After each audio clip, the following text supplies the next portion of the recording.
Thank you. These sessions have been so wonderful, and like Sue said, there's so many connections that have just come up. Seemingly randomly, of course, that's not true.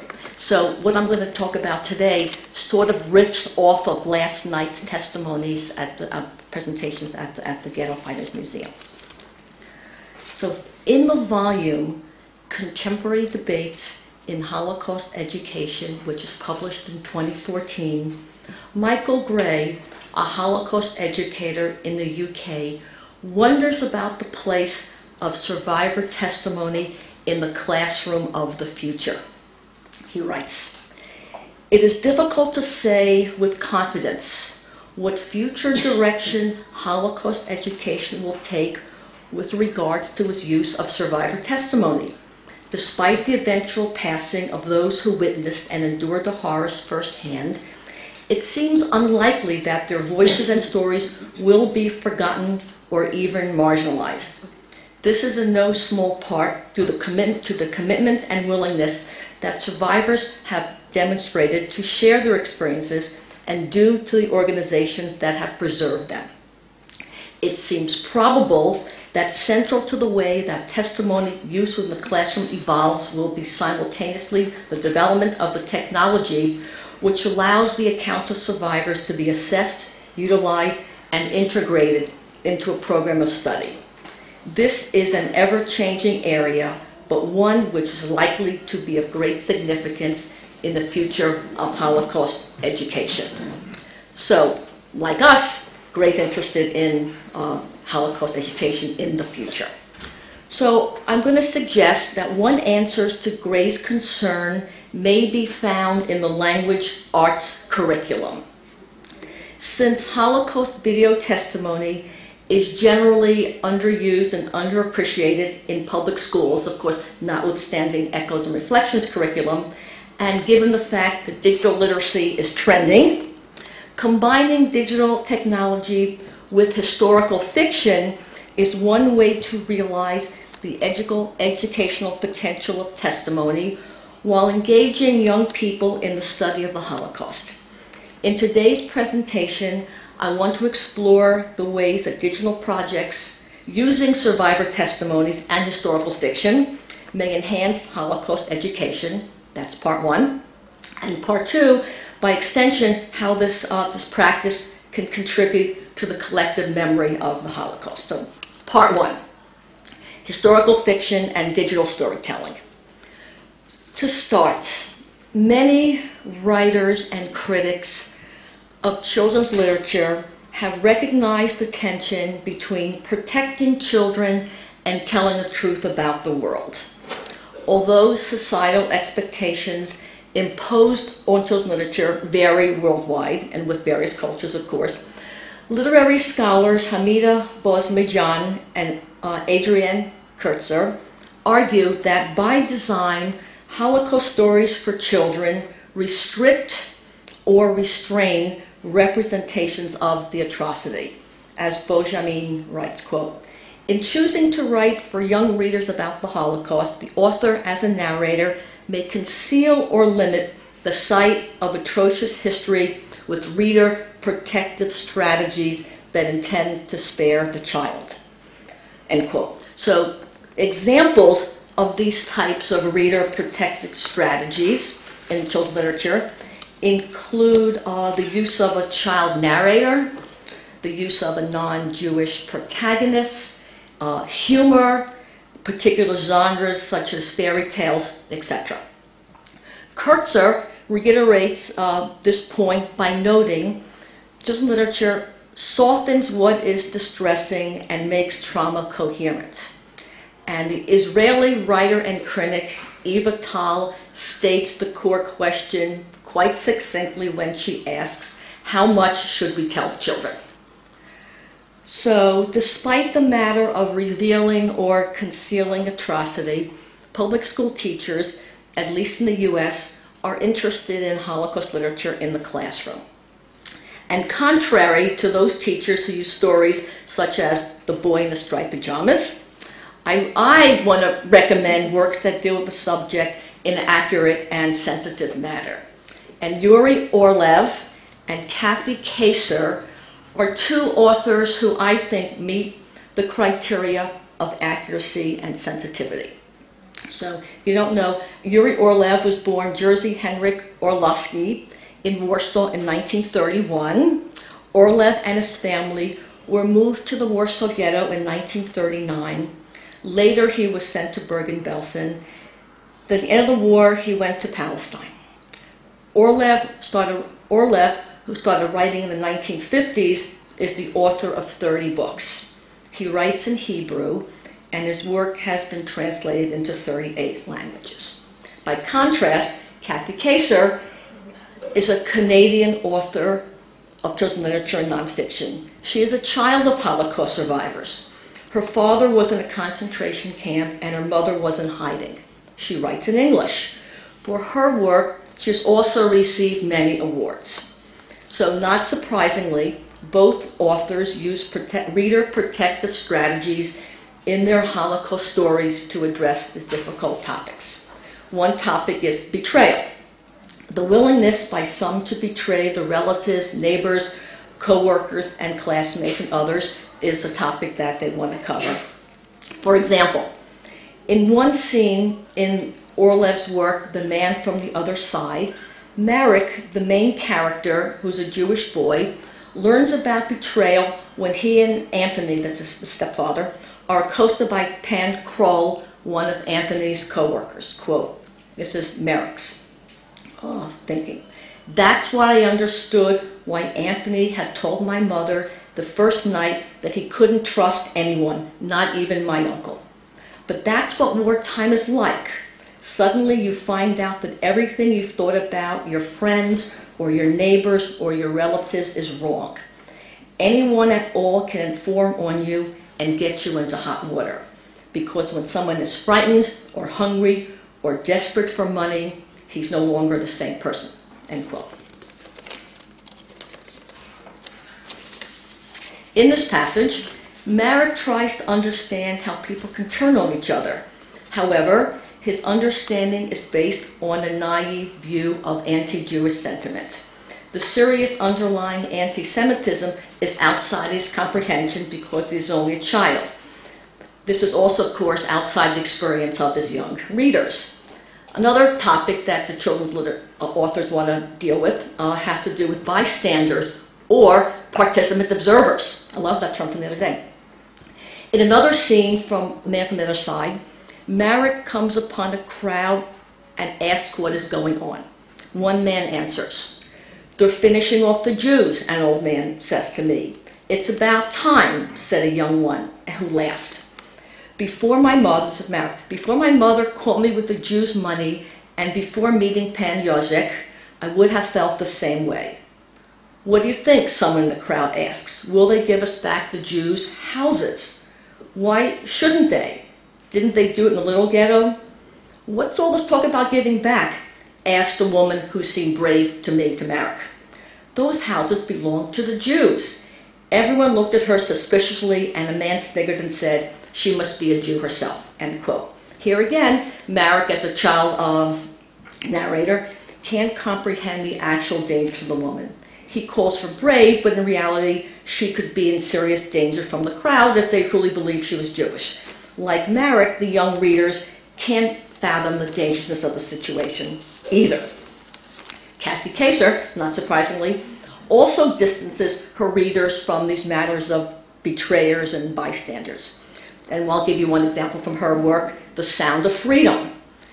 In one scene, The Sound of Freedom, the two main characters, two Jewish girls, Anna and Renata, witness a gang of boys beating up Mr. Kaplansky, who's the Jewish butcher.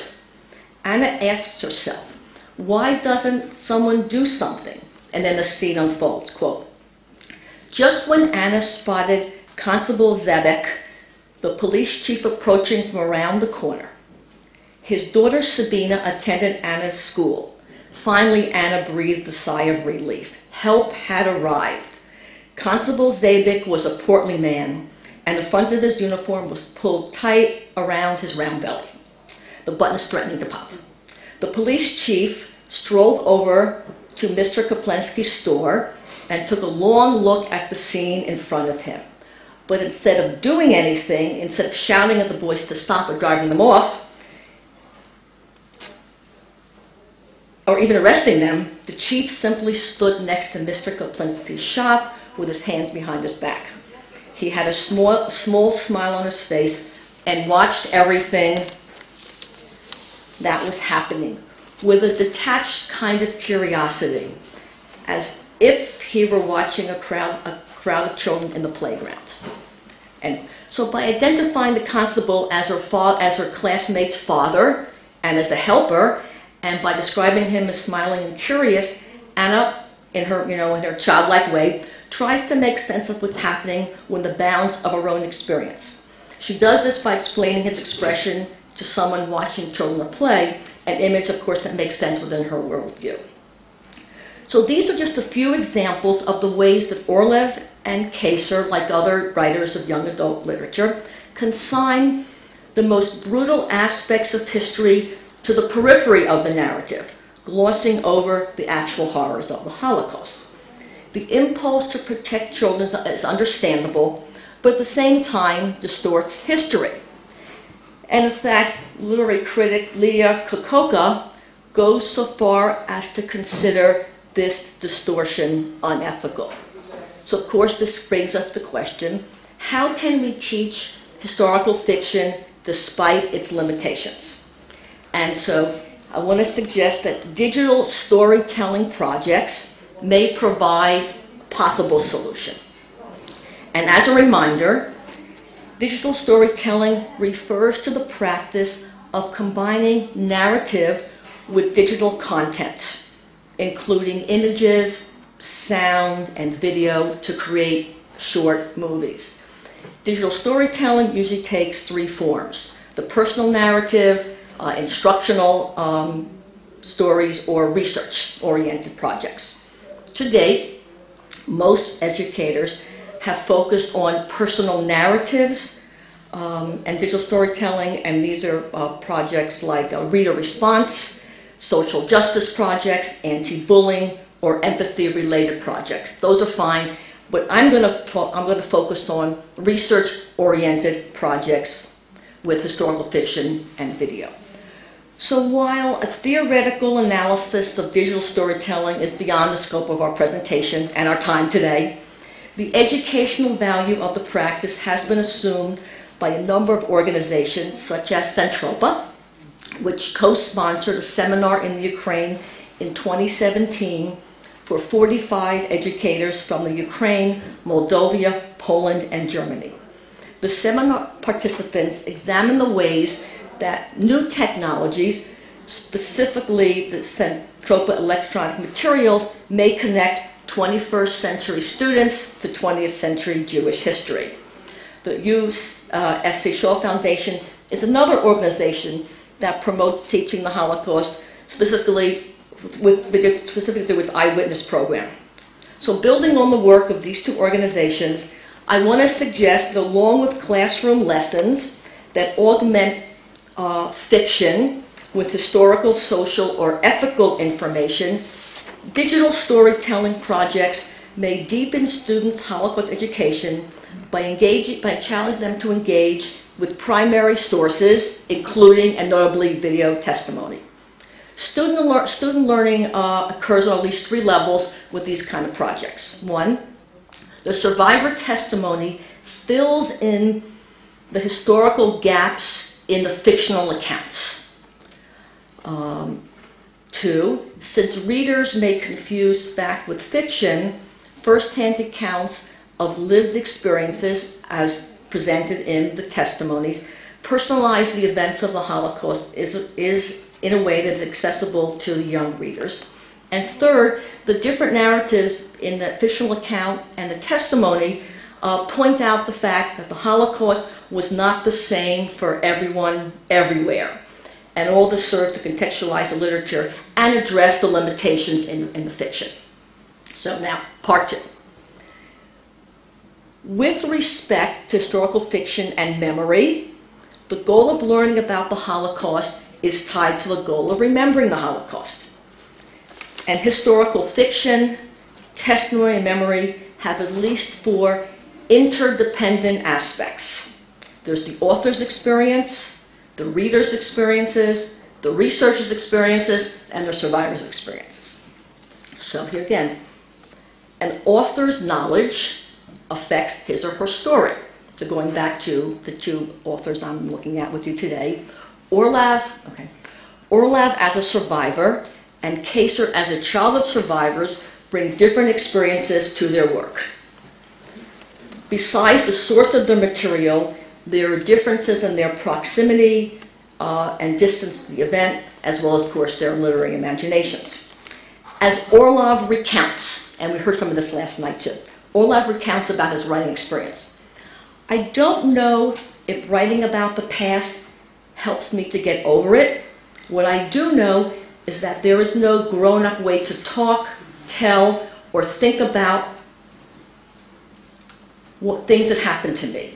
I have to remember them as if I were still a boy, and all the strange details, some funny, some moving, that childhood memories have and children have no problem with. As a grown-up, I can't imagine my own children living through what I did. I can't even begin to think about that without cutting off the thoughts. It's like walking very carefully on a frozen lake. And that's from his book, The Sandgate. By contrast, Kathy Kaser shapes her stories around interviews and research, as Karen Krasner writes about Kathy Kaser's writing process. Quote, convinced that we need young people to make meaningful connections to history if it is to be memorable for them, Kaser discusses with survivors how she negotiates the distance between memoir and fiction, sometimes changing names and events and adding detail, or constructing dialogue to create a verisimilitude that projects some quality of empirical reality. Her aim, she reports, is not to whitewash history, but to effectively engage children and adolescents in an otherwise unimaginable event. Survivors orally impart their story to Kaser, fully knowing that Kaser will creatively adapt it for a particular audience of readers. They are kept informed, the survivors kept informed as the manuscript develops and given final approval. The survivors feel that transforming their oral testimonies into stories written for a younger audience is one way to achieve that recognition of that they've lived and their life before, the horrible times, and to offer some assurance of extending that acknowledgement into the future. So you can see, so Kathy's process is different, but she's still aware, like Orlov, one of the goals is the intergenerational transmission of Holocaust representation, and she is aware that reading forms memory for those without direct experience. And about that, Elizabeth Beyer writes, quote, with child readers, however, memory is not being evoked, it is being created. And indeed, as more time elapses between the Holocaust and the present, this will be true of all readers. Of course, the choice of books to read is part of the memory creating process for students. And then another point, listening and discussing testimonies also contributes to creating memories for our students. However, many factors affect the production of those testimonies, including the survivor's background, the agenda of the organization that collects the testimony, the interviewer's approach, the technical decisions, and many others. And all this serves to shape the final testimony and thus, of course, the student experiences. And then two more final points. So in addition, digital storytelling projects may play a role in commemorating the Holocaust as well. This point is based upon the work of the scholar Anna Rading, who writes, quote, historical events and social memories are increasingly articulated and assessed through the means of interactive digital technologies. But although Rading focuses on public spaces, her observations may be applied to student projects as well, especially if those projects are posted online. And of course, the ability to put work online gives students projects a measure of accessibility that was unavailable in the past. And the video essays of the Eyewitness platform are examples of that. And the last point is that, and finally, narratives, written and digital, may function as testimony for post-Holocaust readers and writers. While considering narrative testimony is not without its challenges, some of which I just outlined, nevertheless, using the thousands of hours of testimony and the volumes of historical literature in classroom projects help us to teach remembering the Holocaust, which after all is one of our goals as educators. Thank you.